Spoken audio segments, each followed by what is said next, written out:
Hello friends, welcome my channel. Today 11th class chapter 1 introduction.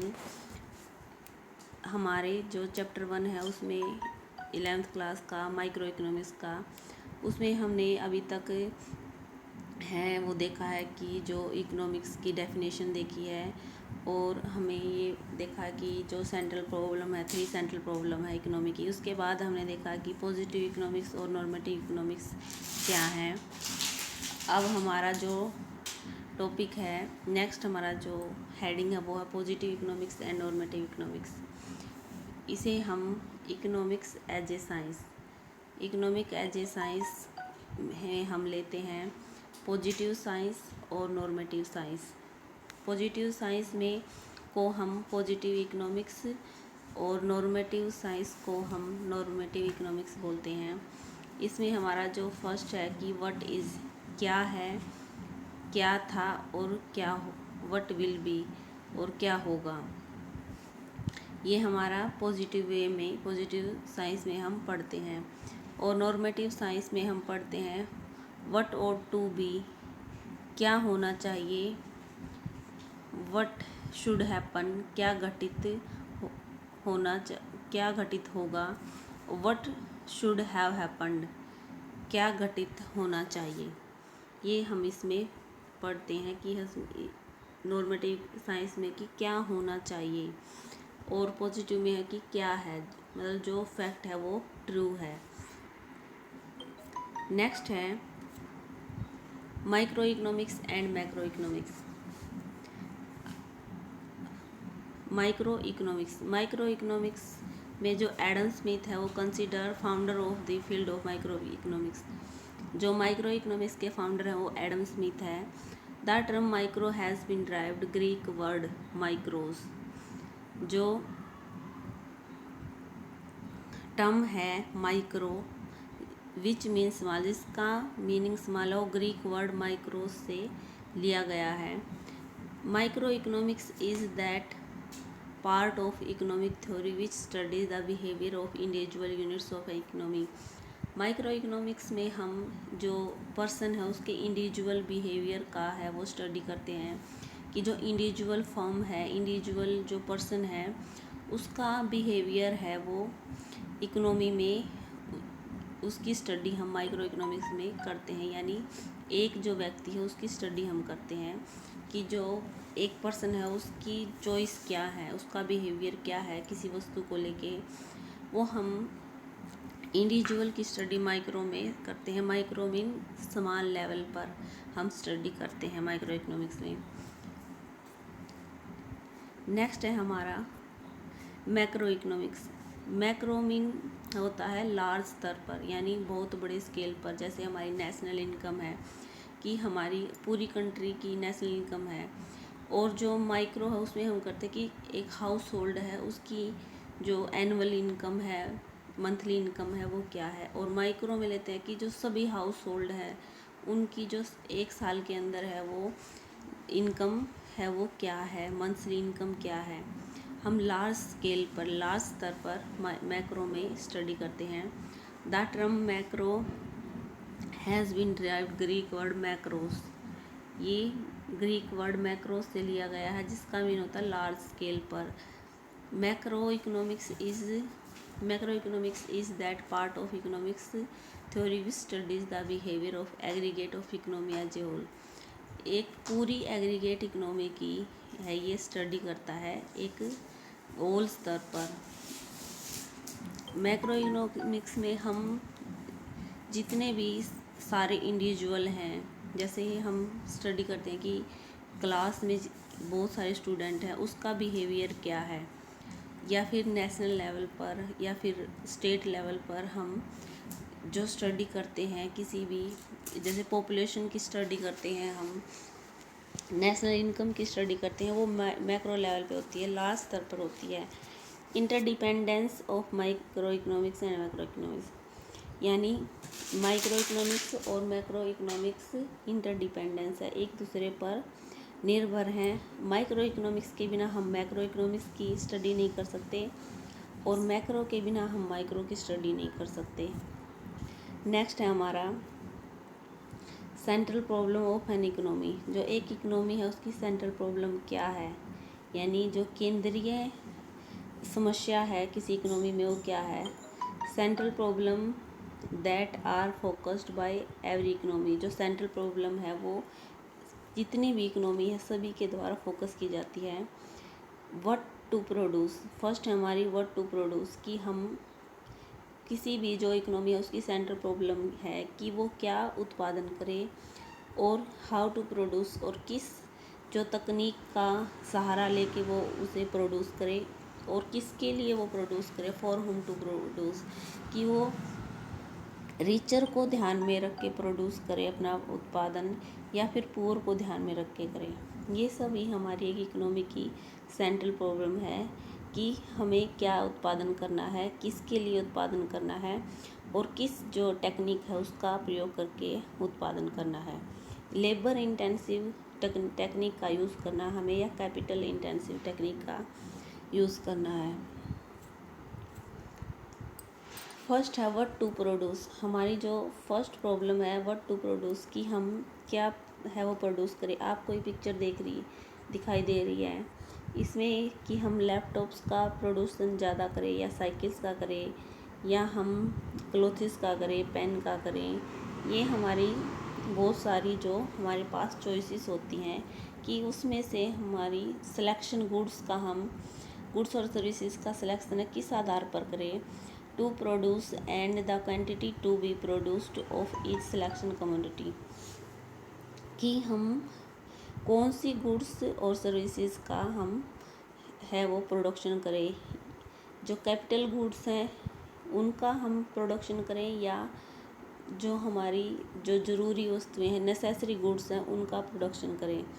इसके ये first हमारी central जो प्रॉब्लम है कि हम क्या उत्पादन करें। नेक्स्ट है हाउ टू प्रोड्यूस, कि हमने जो गुड्स है वो तो चूज कर ली है कि हम कैपिटल इंटेंसिव यूज़ गुड्स का या भोग विलास की वस्तुओं का उत्पादन करें या फिर नेसेसरी जो गुड्स हैं उनका उत्पादन करें और किस मात्रा में करें। अब हमें ये भी पता करना है कि हम कौन सा जो टेक्निक है वो कौन सी टेक्निक से हम ये जो गुड्स और सर्विसेज हैं वो प्रोड्यूस करें। Techniques are classified as labour intensive technique और कैपिटल इंटेंसिव टेक्निक। यदि हम लेबर इंटेंसिव टेक्निक्स उसका यूज़ करते हैं या फिर हम कैपिटल इंटेंसिव टेक्निक का यूज़ करते हैं। यदि हम लेबर इंटेंसिव टेक्निक का यूज़ करते हैं तो हमें जो कैपिटल गुड्स हैं उसका कैपिटल इंटेंसिव टेक्निक का कम प्रयोग करना है। अगर हम कैपिटल इंटेंसिव टेक्निक यूज़ कर रहे हैं तो हमें लेबर है वो कम यूज़ करना है। उसके बाद है थर्ड प्रॉब्लम है central problem of an economy, जो यही प्रॉब्लम है कि हाउ टू प्रोड्यूस। इसमें लेबर इंटेंसिव टेक्निक है कि हम ज़्यादा से ज़्यादा लेबर और लेस कैपिटल का यूज़ करें या फिर हम social capital intensive technique there is more capital. अगर हम कैपिटल इंटेंसिव टेक्निक का यूज़ करेंगे तो वो मोर होगी और लेबर है वो लेस हम यूज़ करेंगे। ये हमें चॉइस करना है कि हम कौन सी टेक्निक का यूज़ करें प्रोडक्शन को प्रोड्यूस करने के लिए। फॉर हुम टू प्रोड्यूस, ये पिक्चर है, इसमें है ये है पुअर व्यक्ति और ये है रिच व्यक्ति, कि हम इस जो रिच व्यक्ति है इसको ध्यान में रख के अपना प्रोडक्शन वो करें या poor.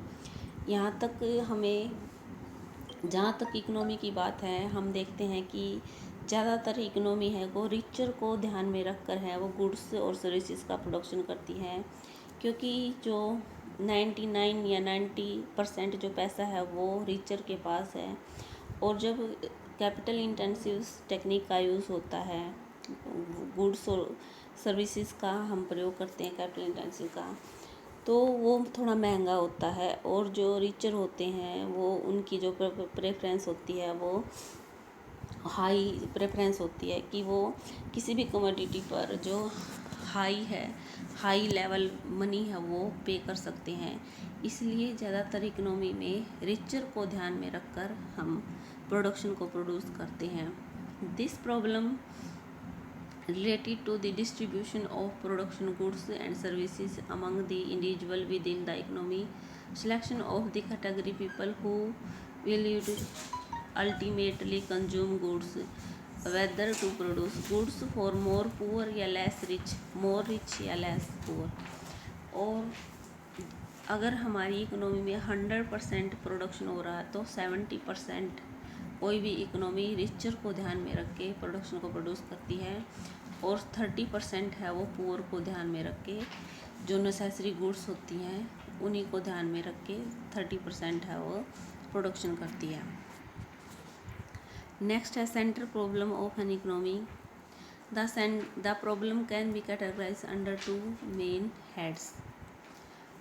Personal distribution, it means how national income of an economy is distributed among different groups of people। जो कैटेगराइज है पीपल्स की कि जो पर्सनल डिस्ट्रीब्यूशन है कि how national income of an economy is distributed among different groups of people, कि national जो income है उसको हम डिफरेंट ग्रुप ऑफ पीपल्स में कैसे डिस्ट्रीब्यूट करें। और functional distribution mean it involves deciding the share of different factors of production in the total national product of the country। कि जो फंक्शनल डिस्ट्रीब्यूशन है कि जो डिफरेंट प्रोडक्शंस हैं नेशनल प्रोडक्ट है वो कैसे हम डिसाइड करें कि उसको डिफरेंट फैक्टर्स में कैसे उसका शेयर है वो शेयर को कैसे डिस्ट्रीब्यूट करें, ये हम इसमें देखते हैं। नेक्स्ट है अपॉर्चुनिटी कॉस्ट। अब एक जो टर्म है वो है opportunity cost. Opportunity cost is the cost of next best alternative foregone. यानी आपको यहाँ पर एक पिक्चर दिखाई दे रही है, इस पिक्चर में एक ये है, सेकंड ये है, थर्ड ये है, कि आप इन थर्ड पिक्चर्स में से किसको प्रेफरेंस देंगे कि मील एट होम जो घर पर बना हुआ खाना उसे प्रेफरेंस देंगे, या रेस्टोरेंट के मील को देंगे, या टेक अवे, या इसे हम वो प्रेफरेंस देंगे। तो कोई भी है वो रेस्टोरेंट मील को सबसे पहले प्रेफरेंस देगा। यदि हमारे पास इतना पैसा नहीं है कि हम रेस्टोरेंट में है भोजन कर सकें, तो हमारा नेक्स्ट बेस्ट अल्टरनेटिव क्या होगा कि यदि हम रेस्टोरेंट में खाना न खाएं तो हम कहाँ खा सकते हैं, घर पर खाना खा सकते हैं। तो ये हमारा कि जो अपॉर्चुनिटी कॉस्ट होती है वो नेक्स्ट बेस्ट अल्टरनेटिव फॉरगॉन जिसे हम खो चुके हैं, यानी रेस्टोरेंट मील है वो उसे हम परचेज नहीं कर सकते, इसलिए हमारा बेस्ट अल्टरनेटिव है कि जिसे हम छोड़ के दूसरे पर जाते हैं वो मील एट होम पर है। The amount of goods and services that must be sacrificed, यानी वो जो गुड्स एंड सर्विसेज यहाँ पर क्या है, रेस्टोरेंट मील वो गुड्स और सर्विसेज है दैट मस्ट बी जिसे हम सेक्रीफाइस कर रहे हैं to obtain more any goods. Home जो घर का जो मील है उसे हम पाने के लिए किसे छोड़ रहे हैं, रेस्टोरेंट मील है उसे छोड़ रहे हैं। इसे हम अपॉर्चुनिटी कॉस्ट कहते हैं कि हमें उस वस्तु को छोड़ना पड़ रहा है किसी दूसरी वस्तु को पाने के लिए। ये हमारा अपॉर्चुनिटी कॉस्ट होती है कि एक वस्तु को दूसरी वस्तु को प्राप्त करने के लिए हमें जो पहले वाली वस्तु है उसे हम त्याग करना पड़ता है। उसके बाद है हमारा प्रोडक्शन पॉसिबिलिटी फ्रंटियर, जिसे हम पीपीएफ बोलते हैं या पीपीसी भी बोलते हैं हम। प्रोडक्शन पॉसिबिलिटी कर्व, जो प्रोडक्शन पॉसिबिलिटी कर्व है वो resources are not equally efficient in production of all products, so when resources are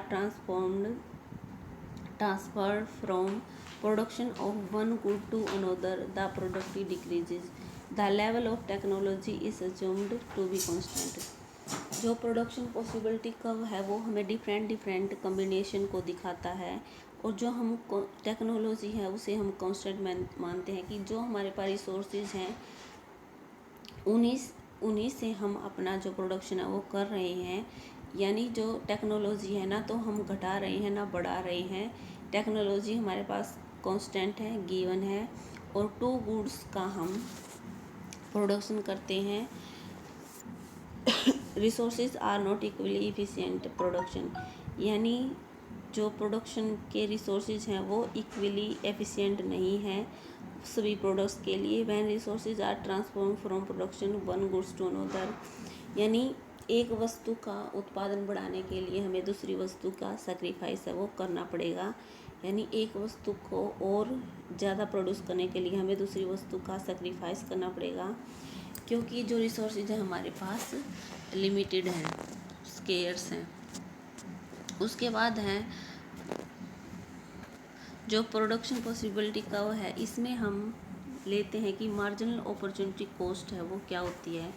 हम ये देख लेते हैं कि जो मार्जिनल अपॉर्चुनिटी कॉस्ट होती है रेफर करती है the number of unit of commodity sacrifice to gain one additional unit of another commodity, कि ये हमारा प्रोडक्शन पॉसिबिलिटी कर्व है। यहाँ पर हमारी जो गन्स हैं और यहाँ पर हमारे क्लोथ्स हम प्रोड्यूस कर रहे हैं। यदि हम गन्स का ज़्यादा प्रोडक्शन कर रहे हैं यहाँ पर, तो हमें क्लोथ्स है उसका प्रोडक्शन कम करना पड़ेगा।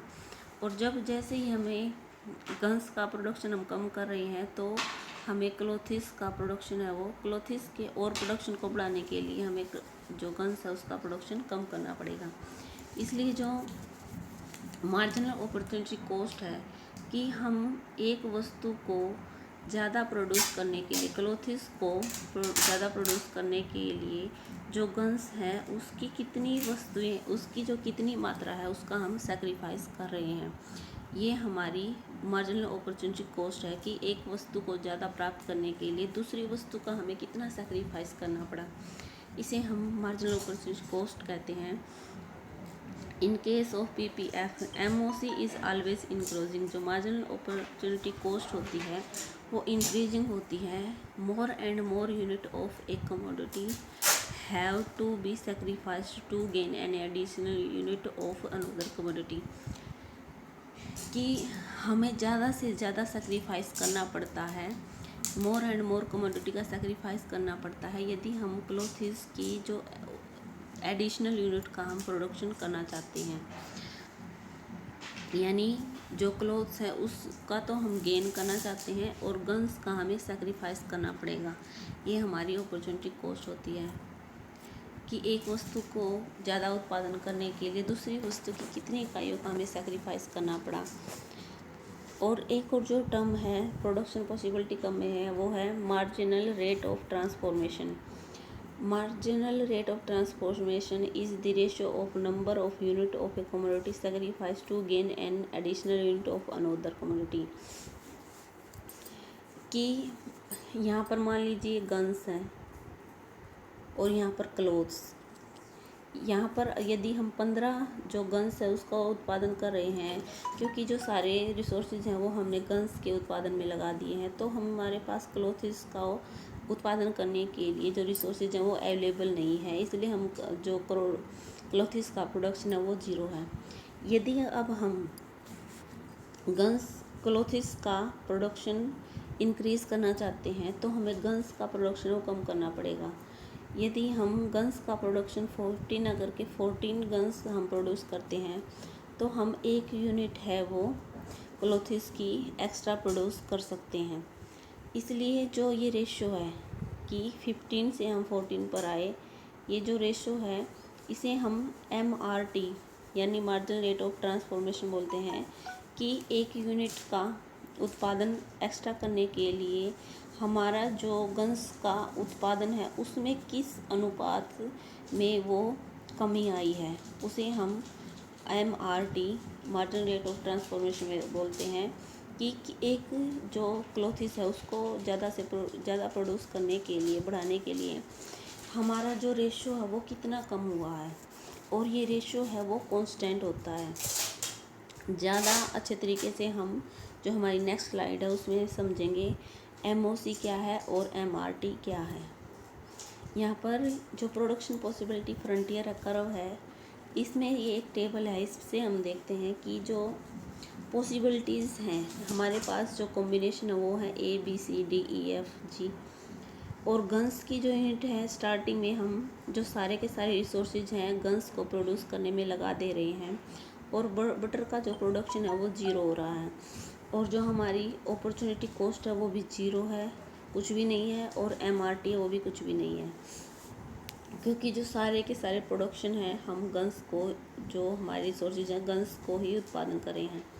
यदि अब हम बटर का जो प्रोडक्शन है वो बढ़ाना चाहते हैं, 0 से 1 करना चाहते हैं, तो हमें गन्स का जो प्रोडक्शन है वो कम करना पड़ेगा। क्यों करना पड़ेगा? क्योंकि हमारे पास रिसोर्सेज हैं वो लिमिटेड हैं, और अगर हमें दूसरी वस्तु का, बटर का प्रोडक्शन करना है, तो हमें गन्स के जो रिसोर्सेज हैं वो गन्स से हटाकर बटर के प्रोडक्शन में लगाने पड़ेंगे।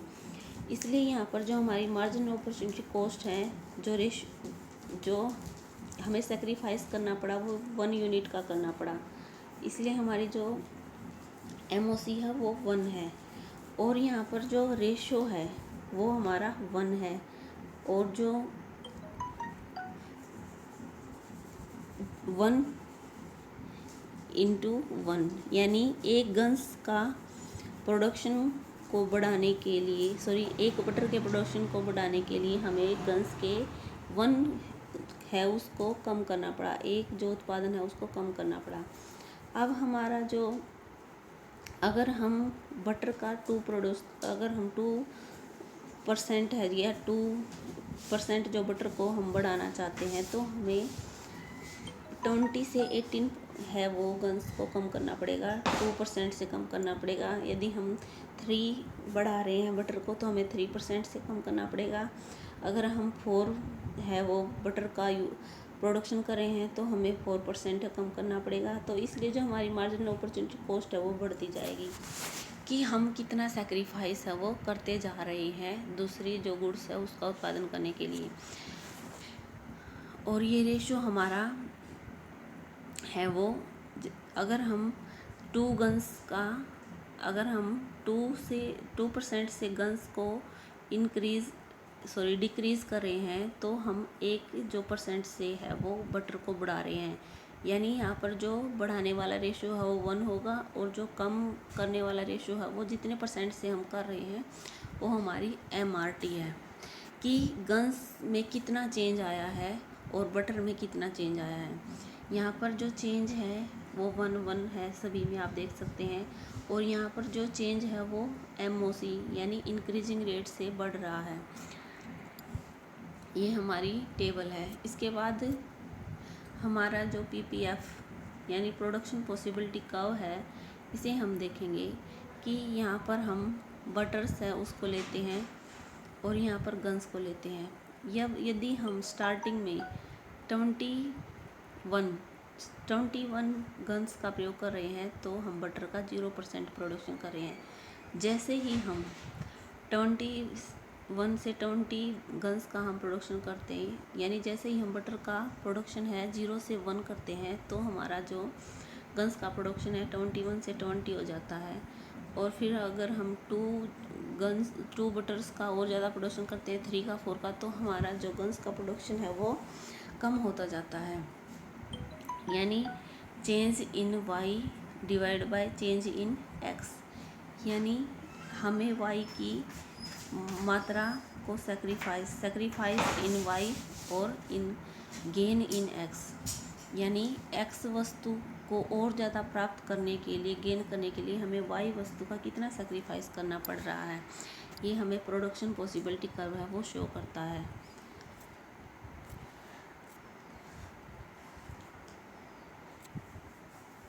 उसके बाद है जो प्रोडक्शन पॉसिबिलिटी फ्रंटियर है, उसकी करैक्टरिस्टिक्स हैं कि इसकी करैक्टरिस्टिक्स क्या है। एक तो जो हमारा प्रोडक्शन पॉसिबिलिटी कर्व है वो डाउनवर्ड स्लोपिंग होता है।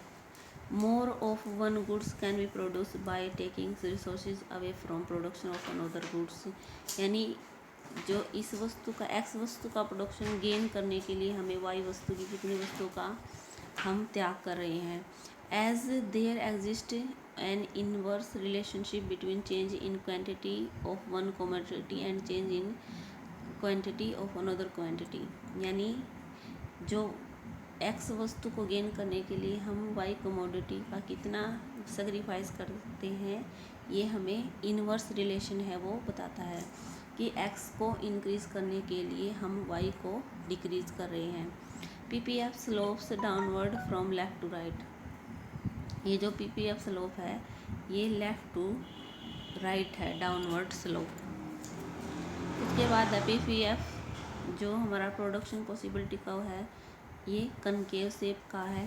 PPF is concave shape because of increasing, और ये कनकेव क्यों है, increasing MOC marginal operating cost है वो बढ़ती जा रही है। Increasing marginal rate of transformation, यानी increasing marginal rate of transformation है वो बढ़ता जा रहा है, और हमारी एमओसी है वो भी बढ़ती जा रही है। More and more unit of commodity are sacrificed gain additional unit of another commodity, कि एक्स वस्तु को गेन करने के लिए हम वाई वस्तु की मोर एंड मोर जो गुड्स है उसका सेक्रीफाइस कर रहे हैं। उसके बाद है अल्टरनेटिव एंड अनअटेनेबल कम्बिनेशन। यहाँ पर जो प्रोडक्शन पॉसिबिलिटी कर्व है इसके ऊपर जितने भी कम्बिनेशन है ये सभी फुली यूटिलाइज हैं, और ये हमारा अनअटेनेबल है, यानी इसे हम प्राप्त नहीं कर सकते, और ये हमारा अंडर यूटिलाइज है कि हमारी जो टेक्नोलॉजी है वो अंडर यूटिलाइज हो रही है, और इस पर जो कर्व है इस पर जो है वो टेक्नोलॉजी वो फुल यूटिलाइज हो रही है। ये जो पॉइंट हमें ये शो करते हैं। नेक्स्ट है change in PPF, production possibility frontier भी हम इसे बोलते हैं, प्रोडक्शन पॉसिबिलिटी का भी इसे बोलते हैं।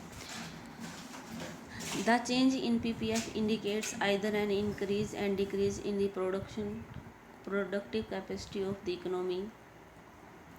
यदि पीपीएफ में चेंज हो रहा है, ये हमारा प्रोडक्शन पॉसिबिलिटी का है, यदि इसमें चेंज हो रहा है इंक्रीज और decrease in the productive capacity, shift in PPF will shift when there is a change productive capacity resources technology. यदि हमारी टेक्नोलॉजी है वो बोथ गुड्स क्लोथ्स और गन्स की जो हमारी टेक्नोलॉजी है वो दोनों की बढ़ गई है तो ये शिफ्ट है इधर हो जाएगा, और यदि हमारी प्रोडक्टिव कैपेसिटी है वो डिक्रीज हो गई है दोनों गुड्स की तो वो लेफ़्ट है वो शिफ्ट होगा, अगर बढ़ गई है तो राइट शिफ्ट होगा, ये इसमें बताया गया है। उसके बाद है right word shift in PPF, जो पीपीएफ प्रोडक्शन पॉसिबिलिटी फ्रंटियर है उसमें राइट वर्ड शिफ्ट कब होगा, जब दोनों ही गुड्स हैं वो अपग्रेड हो जाएंगी, यानी वो टेक्नोलॉजी है हमारी बढ़ जाएगी या हमारी जो इकोनॉमी में ग्रोथ है वो हो जाएगी, तो प्रोडक्शन पॉसिबिलिटी कब है वो राइट वर्ड है वो शिफ्ट होगा। उसके बाद है rational for commodity on the x axis, यानी यदि जो हमारा बटर है सिर्फ हमारा बटर है उसकी जो टेक्नोलॉजी है उसमें चेंज हुआ है, और गन्स है उसकी टेक्नोलॉजी में कोई चेंज नहीं हुआ है। यदि हमारी बटर की जो टेक्नोलॉजी है वो बढ़ जाती है तो हमारा जो पीपीसी है वो राइट वर्ड शिफ्ट होगा। अगर हमारी जो बटर की जो टेक्नोलॉजी है रिसोर्सेज है वो कम हो जाते हैं तो हमारा जो पीपीसी है वो लेफ़्ट वर्ड शिफ्ट होगा, यानी रोटेशन में क्लॉकवाइज और एंटी क्लॉकवाइज है वो चेंज होगा। ये हमारा एंटी क्लॉकवाइज है और ये हमारा क्लॉकवाइज है, सिर्फ एक ही टेक्नोलॉजी में है वो चेंज हो सकता है।